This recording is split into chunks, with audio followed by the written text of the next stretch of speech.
नमस्कार। इज़राइल और ईरान के बीच फिर से तनातनी शुरू हो गई है और हमारे यहाँ जो कुछ कमेंटेटर्स हैं, उनने इज़राइल की साइड ली है और कुछ ने ईरान की साइड ली है और सबको मज़ा आ रहा है लड़ाई करवाने में जैसे वीडियो गेम हो रहा है और कोई भी भारत के बारे में नहीं सोच रहा है कि भाई अगर इन दोनों के बीच लड़ाई लंबी छिड़ती है, ज़्यादा स्केल पे होता है इनके बीच में कुछ, तो भारत को उससे कितना नुकसान हो सकता है, हमारे लिए इकोनॉमिकली क्या ग्रेव इम्प्लीकेशंस हो सकते हैं। आप भी कंसर्न है इस बारे में? तो चलिए इस वीडियो में इस बारे में बात करते हैं।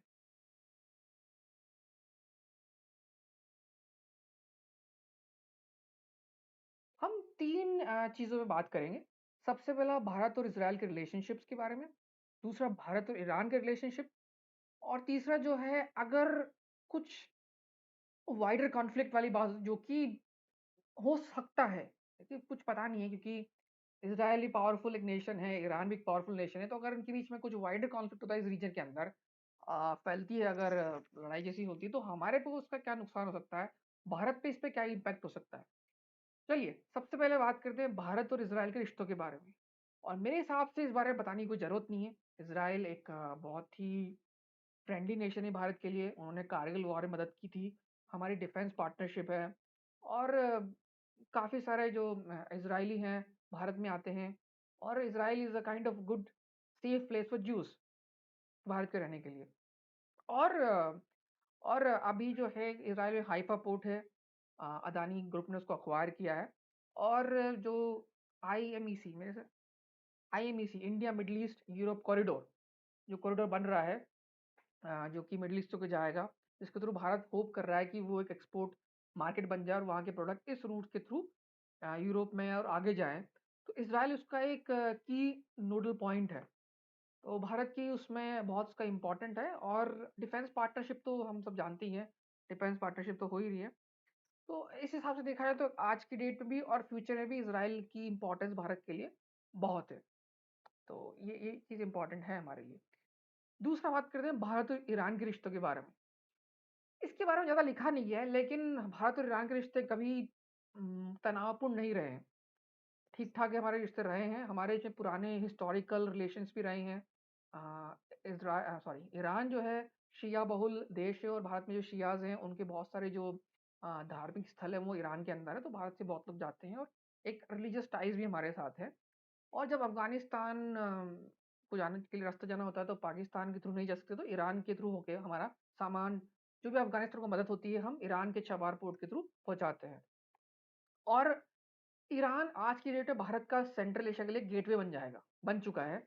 क्योंकि जो छबार पोर्ट है जिसपे भारत सरकार इन्वेस्ट कर रही है और ईरान के जो और भी पोर्ट हैं, सी पोर्ट जैसे बंदर अब्बास हो गया, उसके through Bharat directly central Asia और रूस से कनेक्ट हो सकता है। ये एक सैंक्शन फ्री कॉरिडोर है और जो आईएनएसटीसी कॉरिडोर की बात हो रही है, international north south trading corridor, है ना? वो रूस से भारत तक आने वाला एक रास्ता जिसके बारे में बात की जा रही है। तो इससे फ्यूचर में जिससे कि जो रूस के नेचुरल रिसोर्सेज हैं, ऑयल, गैस, मेटल हो गया, कोल हो गया, वो भारत में आ सकते हैं छोटे रास्ते से।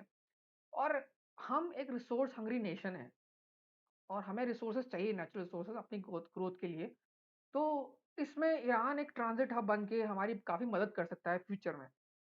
तो इकोनॉमी के तौर पे ईरान का भी हमारे लिए बहुत ज़्यादा इम्पोर्टेंस है।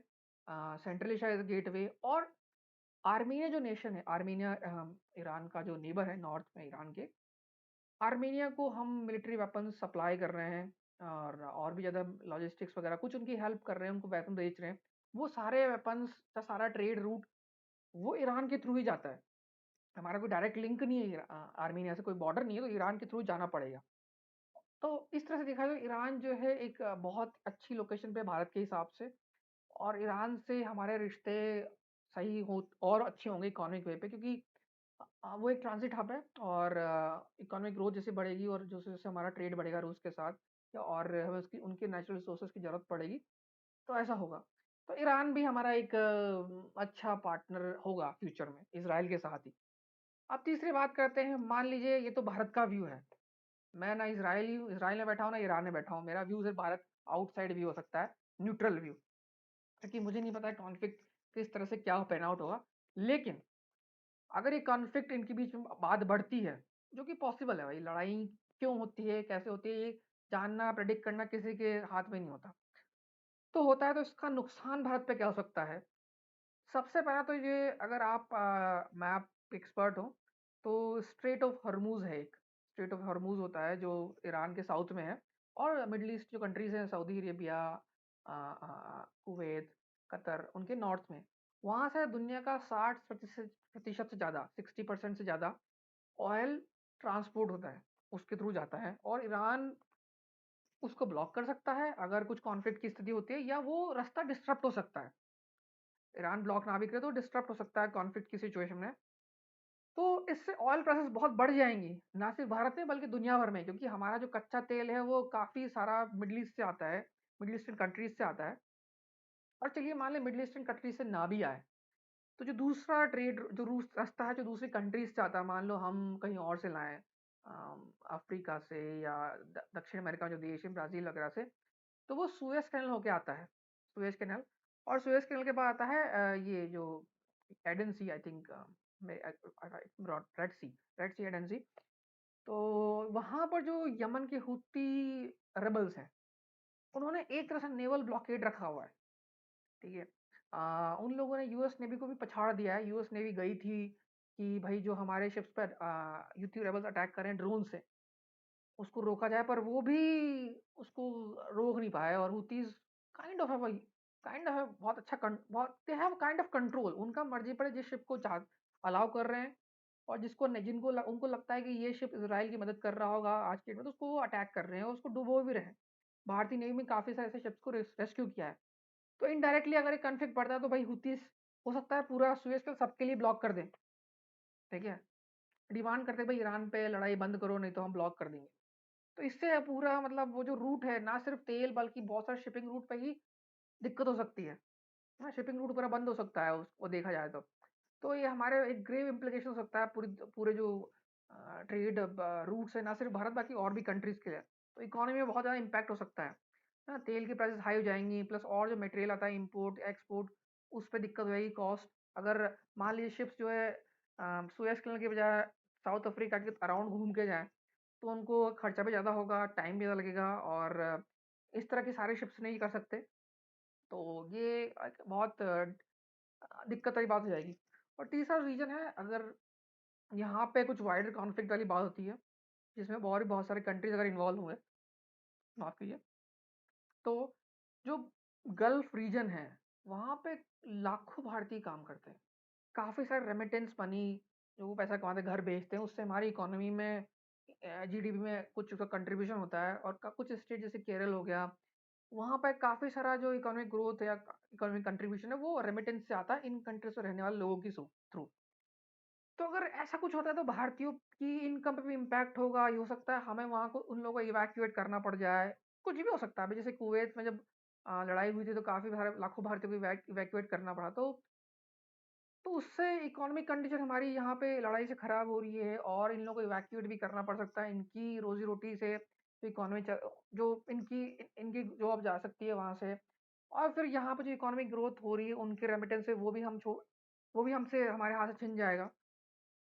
तो तो देखा जाए तो ये लड़ाई ना छिड़े तो ही उसमें हमारा फ़ायदा है। हम चाहेंगे, हमारा हमारा स्टैंड हमेशा न्यूट्रल है, और ये होना चाहिए कि भाई लड़ाई ना हो, शांति रहेगी तो ही हमारा फ़ायदा है, बिज़नेस अच्छा होगा, हमारे लोग काम कर पाएँगे, रेमिटेंस भी होगा, ट्रेड हमारा सेंटर एशिया से होता रहेगा, और जो आईएमईसी कॉरिडोर, आईएससी कॉरिडोर दोनों हैं हमारे भी, उसमें काम चलता रहेगा।